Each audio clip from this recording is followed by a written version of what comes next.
We are here from the Roudenbush Community Center. Join us as we highlight upcoming programs and events right here in the heart of Westford at Roudenbush.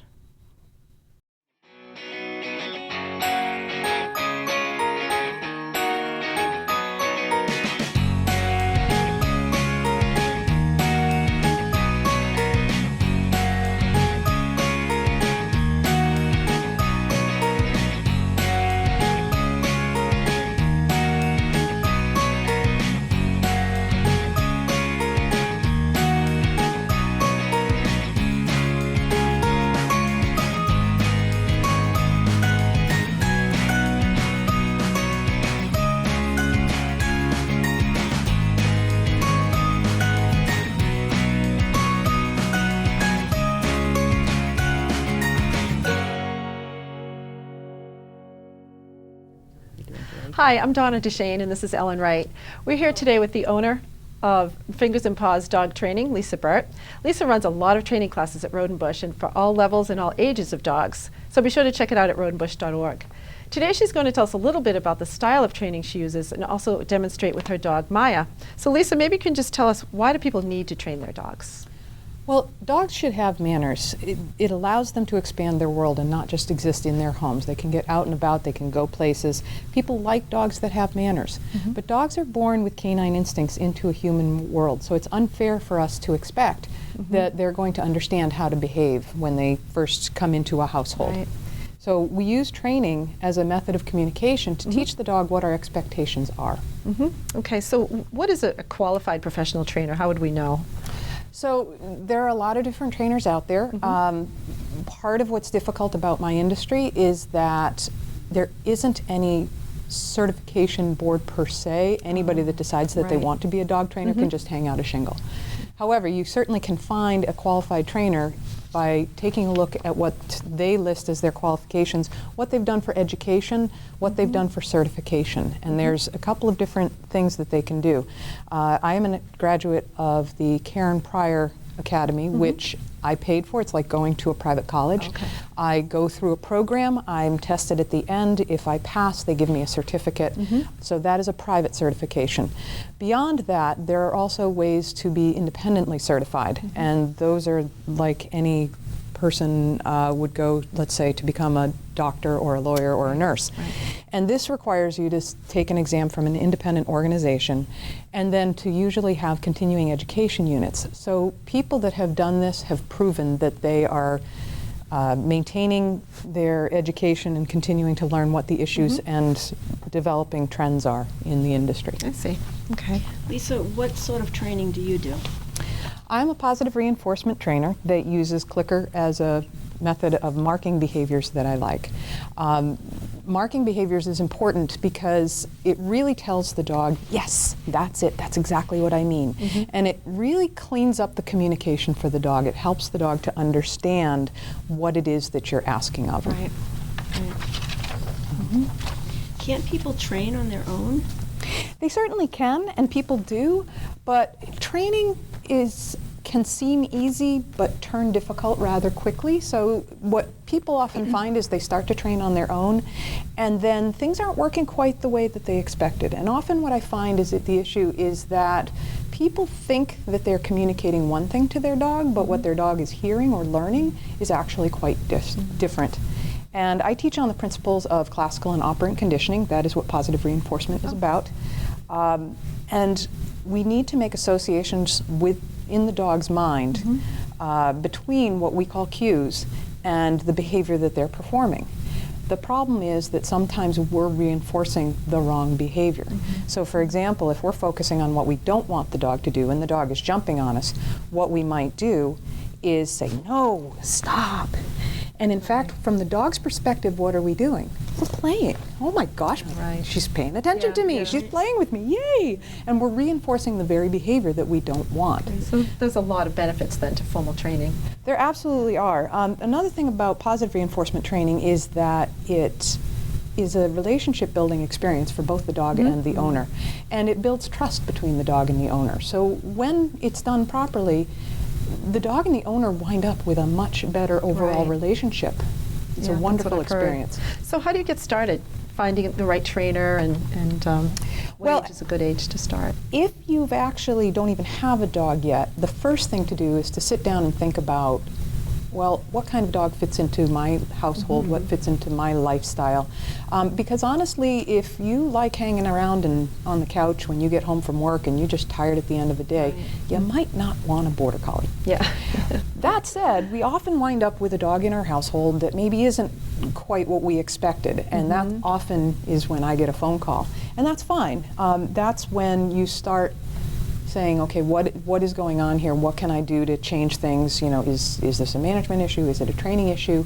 And usually that's a good indication if you're starting to feel like you're a little out of control and the dog's not listening to you. That's a good indication that you should probably do some training. So is one class all you need? Interesting question. When I first started as an apprentice many years ago, training classes used to be 8 weeks long, and then the follow-up training class was 8 weeks long. But in today's busy world, that's an awful lot of time for people to commit to. So most trainers that I know have shifted to a 6-week format, but really 6 weeks is barely enough time to introduce the method and start working on both the humans and the dog's skills. So I always recommend that people consider at least taking a second class. It might be a level 2, but sometimes I even recommend retaking the level 1 to ensure that they've got the method down. Because when we go to a level 2 class, I'm making the assumption now that the people at least have some skills, and we're going to focus much more on the dog's skills than we are about teaching the method. So in a level 2 class, we start taking the dogs a lot further with their skills. What if my dog can't handle the class?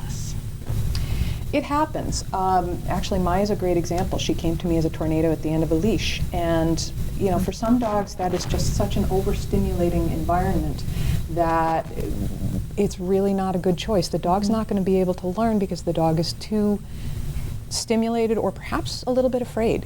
And so in those cases, I would recommend private lessons. That's something that we're starting at Roudenbush. We can do them at Roudenbush, or I can come to your home to help you with training. Great. Good. You have some great classes actually coming up at Roudenbush. Can you tell us a little bit more about them? So the ongoing classes, of course, are the level 1 and level 2. And in the level 2, we break it up so that for people that maybe don't want to do a full 6-week session, they can practice individual skills in the mini session. But we have some fun classes coming up where I have people that have taken everything that I've offered and they're saying, well, what more can we do? But their skill levels are at all sorts of levels. And so what I've come up with is a dog games class called Dog on Fun. And the idea is that you come in, it's a one-time class, you come in and I'm going to do different games each time I host the class, and it's going to test different skills of the dogs. And we'll do a little bit of teaching, but a lot of it's about fun and about just getting a checkpoint as to where your dog is. And so this is what you should work on now going forward.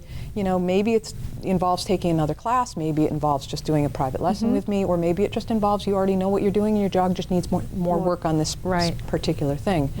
I'll also be doing a safety class for children, which will be for older elementary school age and middle school, where they can learn how to be safe around dogs. So a really involved class where over the course of 3 one-hour sessions, they're going to learn how to interact safely. First, we're going to use stuffed animals, and we're going to work up to working with Maya, and then my goal is to perhaps bring in puppies. Oh, nice. So, yeah. Oh, that'll be fun. Another one I saw coming up is, should we get a dog? Yes. I get a lot of questions over the phone about that. And, you know, as I spoke about earlier, if you're thinking about this ahead of time, there's actually a lot you can do to set up your family for success with a dog. And, you know, once you have a dog in your house, we work with what you've got. But if there's opportunity to think about it, then there are things to consider. I work at volunteer at the Lowell Humane Society, and this is one thing that I've talked about with potential adopters, is that now is the time to think with your head, not with your heart. So think about what's going to fit in with your family. Think about what you're willing to do, and let's find a dog for you that makes sense. For some people, that is a dog from a shelter or a humane society. For some people, that's a dog from a breeder. Both have their pros and cons. I don't believe strongly that you have to have a dog from puppyhood in order to have one of the best relationships you'll ever have with a dog. You can find some wonderful dogs that have just found themselves in difficult situations at these shelters. But you know, regardless of which way that you go, you need to ask a lot of questions before you've committed to having that dog in your house. And it sounds a little bit cruel, and it sounds like, well, isn't that unfair to the dog? But now is the time to really be fair to the rest of your family too. And I did that with Maya. I actually did a foster to adopt because I was concerned about my older dog and my children, who were fairly young still at the time, to make sure that this dog, who had a lot of issues when she came to me, would not so disrupt the family that she would wind up being a divisive factor in the family. Right. Can you give us a little demonstration of some of the... Oh, absolutely. So you can see how much of an excitable tornado she is, right? Yeah. So the first demonstration I can actually give you is that this is a girl that came to me and terribly environmentally sensitive. We would go into any new situation and she would just start barking and spinning and lunging. You'd and never know it. You would never know that now, right? I mean, this is what training can do for a dog, and this is why training is so valuable for dogs. It helps them to relax. It helps them to make sense of our crazy human world. So, Maya, you want to get up? So I just use a little hand targeting to reposition her. Can I pick this up? Excuse me. You were getting, she was starting to nap, I think. Leave it. I think she was. So welcome to working with children and dogs. So I get to work with both. That's right. Yes, good girl. So she's sort of not sure what we're doing yet, so I'm going to pull out the clicker. Okay. Clicker is not for the rest of a dog's life. We use the clicker in new situations and when we're teaching the dog something new. So we're in a new situation where she's really unsure what is expected of her right now. So rather than just using verbal markers, I'm going to use the clicker, because the clicker is actually heard in a different part of the brain. It's heard in the emotional center of the brain. So it helps to really cut through when a dog is feeling a little anxious or nervous or excited. What do you want to do? She's excited. So first and foremost, when you train a dog, you have to have the dog's attention. And if you notice, she pays a lot of attention to me. When you have an environmentally sensitive dog, this right here is just a huge amount of the work that you do. But then what you get, and I think she thought I was signaling her. Good. Wow, you have to have a pocket full of treats as well. When you're training something new, once something becomes a habit, you don't really need to do that. Good girl. Good girl, thank you. I didn't use a clicker and I didn't use treats because these are habits for her. These are well-trained behaviors. So she knows what I'm asking, and I just kind of used the clicker at first to warm her up because she is a little uncertain right now. But in fact, at home, I never use clicker. And I rarely use treats. I mostly use interaction with her. So my interaction is usually sufficiently reinforcing for her that that's all she's looking for. Right? Are you ready? So when I'm teaching, it's like, I really don't know. So I'm going to go back to clicking. Good. And hand targeting is a wonderful way to get a dog redirected towards you when they're directed outward. So this is one of the earliest exercises that I teach people. And then I teach people to just stand and look at their dog. Good. And if the dog has been taught the training game, and it is all a game for the dog, as long as the dog finds it fun, they'll start offering behaviors. So that's a backup. I actually have a backup cue, which is beep, beep. Good girl. Oh, that's a good one to know. Good girl. That's very nice. Whoops. Sorry, I fumbled. Shake. Yeah. Good girl. Very nice. Come here. Another thing that I teach, and I'm not sure if she's going to do it with the leash dragging. Here we go. Is using the hand targeting to position by my side. Now I'm ready to go off for a walk. And then if I want her to just play some games with me, here we go. Come on. Atta girl. You're like, I don't know what we're doing, Mom. What are we doing here? Yeah, she talks to me a lot. Oh, that's so cute. Good girl. Ready? Yeah, she's always watching you. Oh. Good girl. So we do a lot of fun stuff because she likes to play. And that's important to understand is dogs have different learning styles. And Maya's style is to play a lot. Can you lay down? Thank you. But what we really actually focused a lot in the beginning with her is Come here. Come on. You do this is to chill out. Just relax. Good girl. Yeah. Very nice. Yeah. So we did a lot of calming, relaxing exercises for her. We actually didn't work on a lot of the exciting stuff because it was too difficult for her. She would just get too excited. Right. So then we started doing some more fun stuff. Come on. Up. Good. Good girl. Good. How long And did then you we work with Maya to get her to this point? This is why, you know, training is not something quick, and it depends on the dog. Some dogs, who, especially dogs who are, oh, okay, you want to do some more of this, don't you? You like this? Dogs who are more settled and centered emotionally will tend to kind of develop habits faster, but dogs who are emotional can tend to get distracted more easily, so you have to reduce the distraction level and control the environment a lot more, and then shape the behavior to a higher and higher level until it's something that they can handle. Okay.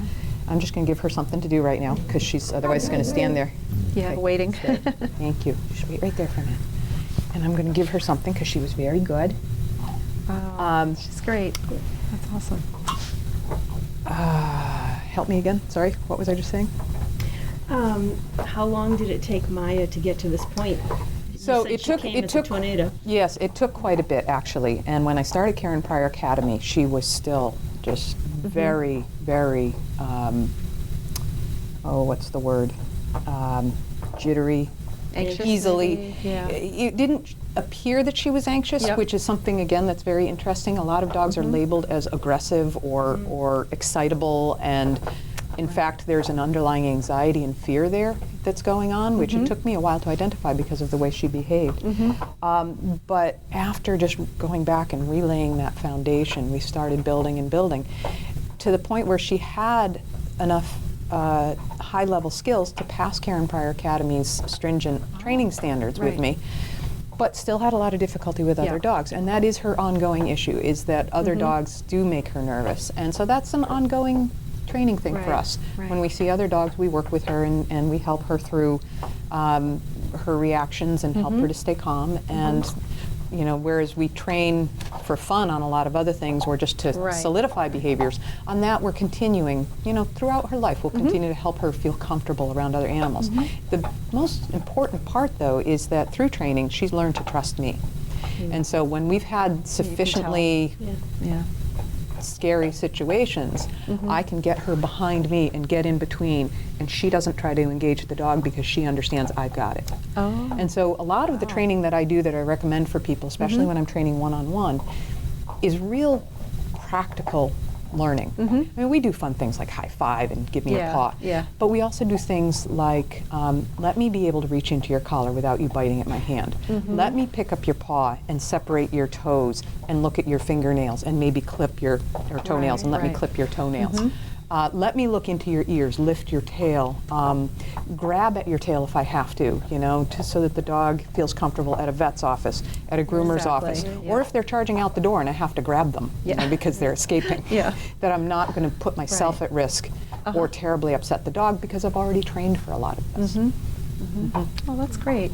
Yeah. Good. Well, thank you so much. We really appreciate you coming in and telling us all about your classes at Roudenbush, so we look forward to seeing more of you. I'm delighted to be there. I'm thrilled at how supportive Roudenbush has been to the dogs, and I think it's wonderful to have this opportunity because clearly people pay attention to what's going on at Roudenbush, and the fact that they're willing to come and put the time and attention to their dogs is something that just delights me because I love teaching people. Good. So, Great. Thank you very much. Thank you.